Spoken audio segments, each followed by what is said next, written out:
I am Tony, the Geeky Agent from Remax here in Binbrook, Ontario, Canada, the furthest southeast corner of Hamilton. We are going to have a very quick chat today about bidding wars. Like, if you've been watching the news, you know that the real estate market is absolutely bananas right now here in Ontario and in a lot of other places in Canada as well. And from what I'm hearing from my US counterparts, that depending where you are in the States, it's kind of the same down there too. The biggest thing influencing us right now are the lack of inventory. We've had the lowest month-end active listings that I've seen in quite some time. Previously, the lowest that we saw in the Hamilton-Burlington board here was at the end of January and also February 2017, which is at the very beginning of a record year for us. And that was about just over 1,000 active listings at the end of the month. And that's for the entire Hamilton-Burlington board. So that serves as Hamilton, Burlington, and the surrounding areas, even including some listings as far away as Brantford and into the Niagara region. So really it encompasses like about 550,000 people in Hamilton plus surrounding areas. So around 600,000 to 700,000 people. There were 1,000 active listings available. At the end of December 2020, there were 660. So 660 listings available, properties for sale, residential properties for sale for a little approaching 750,000 people. Here in Binbrook, there's just over 5,000 homes. I think we're quickly approaching 6,000 actually. And at any given time over the last few weeks, there's been between 5 and 8 properties for sale. So 6,000 homes roughly and 5 to 8 properties for sale is not a lot, not even close. If you have questions, please feel free to put them in the comments below. I am following, even though there's a bit of a delay, but I'll try to get to them. But we're going to cover 3 things, 3 different points as to how you can win a bidding war. And luckily lately, I've been able for 2 out of the 3 clients that I help purchase properties to avoid a bidding war. And for the 3rd one, we actually won the bidding war, but without having the highest offer on the table. Most people presume that you need the absolute highest offer. And in many cases, that is true. You can't deny that at all. But there are ways in some situations where, depending on how you do things, you might be able to get away without having the best or highest offer on the table, but there's other things that you can do to compensate for that. So we'll talk about the very first thing. What's the very first thing that you can do to help you if you are getting into a market where there's a lot of offer competitions, as we call them, or bidding wars, as you normally hear? The first thing is pre-approval. Make sure that you are pre-approved as a buyer client, even though you have a house to sell and you think it's going to sell for millions of dollars and you have tons of money in the bank and all that sort of stuff. Always go to see a lender. So if you are going to be getting a mortgage of any kind, whether it's from a bank, whether you're going to be talking to a mortgage broker and they may be sourcing the mortgage from also banks or probably credit unions or private lenders or whatever the case might be, go see that person and get a pre-approval in place. The pre-approval checks out your credit history, checks out your income. So it's not the same as just going to a website like a bank website or ratehub.com.ca or something like that and getting, like, saying, you know, you could spend this much money and you're fine.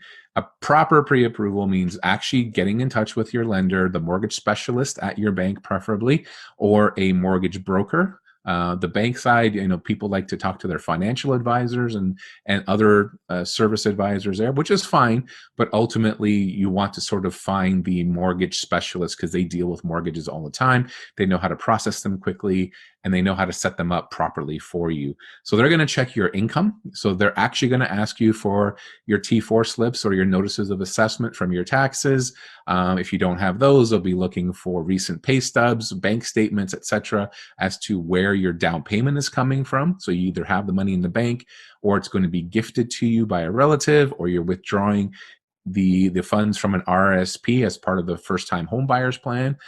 You can do all those things, but you want to get those done. So if the person you're speaking to is taking the time to do all of that, that is a proper pre-approval. And at that point, you know how much money you can spend. You know how much of a down payment you have, how much of a mortgage they're willing to lend to you. So you know your limits and you can get out there and look for properties confidently knowing what you're able to spend. Also, when you get to the actual offer itself, If you are in a situation where you are tempted to remove the financing condition usually allows us to take the offer that we've submitted. So if we're offering to spend $500,000 on a property, we send the offer to the mortgage person that you're dealing with, the lender that you're dealing with, as well as a copy of the property listing, because you've been pre-approved, but now they have to approve or appraise the property. They want to make sure that if they're lending you $500,000 or $400,000 for this property, that it's actually worth that much money. Because if you don't pay the mortgage, they own the property. And if they own the property, they don't want to lose money. So they're not going to give you $1 million for a property that they only believe is worth $500,000. So if you want to get into that situation and you're tempted to remove that condition, we need to discuss that with the person who's approved your mortgage and send them all this information ahead of time, ahead of the offer, so that they can give us the green light. And usually, or hopefully, you're working with someone who's experienced.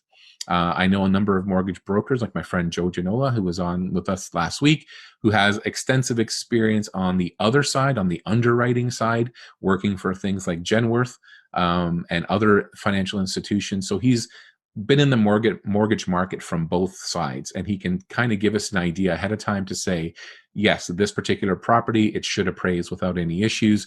You can go ahead confidently and submit an offer without a financing condition. We should be okay. The caveat being, there's always risk involved. So we discuss that with your agent and your mortgage broker ahead of time. The second thing that you should do is have a home inspection. The home inspection is really important. It is important to you. And if you're going to go into an offer without a home inspection because you're not sure that the condition for a home inspection would be accepted by the seller, because maybe there's a lot of people bidding and there's a lot of people submitting what they call firm or cash offers. Those are offers that don't carry any conditions with them. You can always do the inspection ahead of time. It is exceptionally difficult right now. The appointments are limited. The time on market is very limited. But if you really need to have a home inspection, it's important to book those appointments prior to the offer date, the day where they're going to be reviewing offers. And you can do that pre-inspection, have a home inspector, a contractor, whomever it is that you think you might need. If you think there are issues with the foundation and you're not sure, you can bring a structural engineer, somebody who's got some experience with foundation work, to come and take a look and give you their opinion. If you're concerned that there's asbestos in the property, knob and tube wiring, etc., you can bring the home inspector with you or a contractor with you who will give you a quotation as to what it might cost to remediate that problem or fix that problem. And then you can go forward and decide whether or not you want to submit an offer and what that offer might be. So this is all stuff that you can do ahead of time to put you in a good position. These are all pre-approvals and pre-inspections. This is all the groundwork that you do prior to submitting an offer in a bidding war or bidding offer competition. The second thing, your deposit. A lot of people don't know this, or they don't think about it. A lot of inexperienced agents don't really think about this.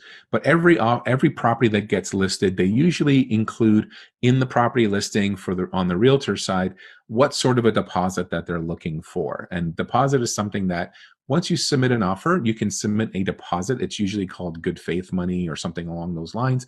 You don't have to, but normally we do. And that is submitted, is held in trust until the closing date, and that money is put towards your final purchase price. So if you are looking to buy this house for $500,000, the seller might be requesting a $10,000 deposit as a good faith gesture.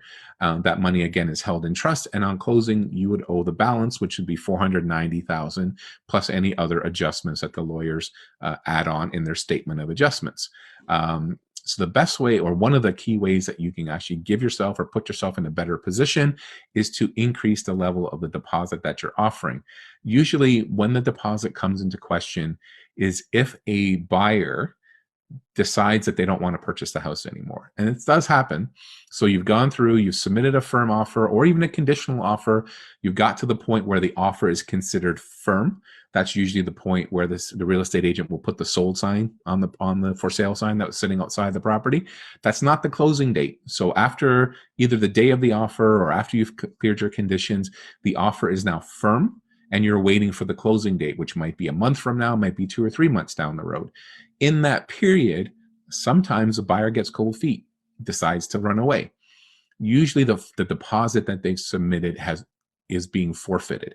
Not in every case, of course, but in many cases, there's a summary judgment, and as a form of breach of contract damages awarded, the seller oftentimes keeps that deposit that's submitted.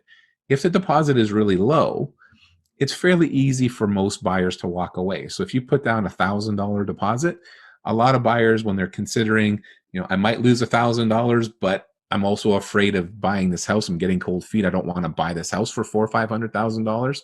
They might decide, I'll lose $1,000 and carry on with my life, not understanding that there are other problems that go with that too.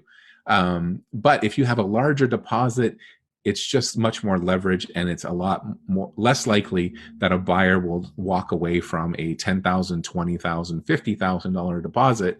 They wouldn't be willing to lose that. And when they weigh that against the prospect of owning a home, chances are they'll carry on through with the contract, with the agreement of purchase and sale.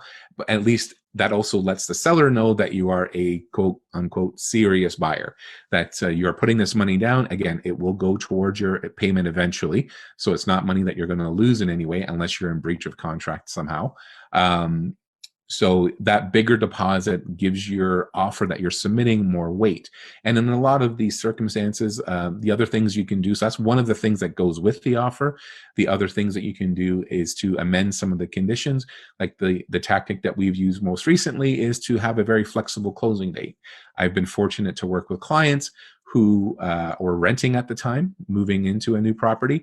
So their actual closing date didn't have to be a specific date. They weren't trying to line it up with the closing of a property that they just sold.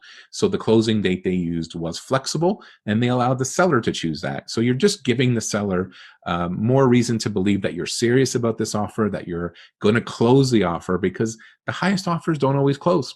Sometimes people come in and drop a ton of money, and then they get scared. The bank doesn't appraise it. Even though they didn't include a financing condition, the bank still sometimes does their appraisal, and then they find out that the bank's not going to give them the money they thought they were going to get. They can't sell their house for as much as they thought they could sell it for, and they walk away. So sometimes those really high offers that land on the desk in front of you when you're trying to work out all these different offers that have showed up isn't the best option, because the buyer doesn't have the money. And they just won't close the deal. And if they don't close the deal, then it's not worth the paper that it's written on. So we want to give the sellers as much assurance that our buyers are solid, that they're serious, and that they are going to close the deal when the day comes. So those are the kind of things that you can do. The last one is the last piece of advice I can give in terms of how you win a bidding war: don't get into one. There are a lot of properties on the market that are actually just sitting there. A lot of people think that the market's on fire. Every single house out there is selling within 1 or 2 days, etc., for way above asking price. I'll tell you right now, 2 out of the last 3 buyers that I worked for, we did not have to go into a competition. We didn't offer more than what the asking price is, and we actually negotiated a discount from the asking price.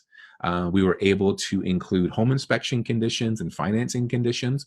And even the one that we did win, we offered less than the highest bid that was on the table because of the other things that we did. But what we did was we looked for properties that have been sitting for a while.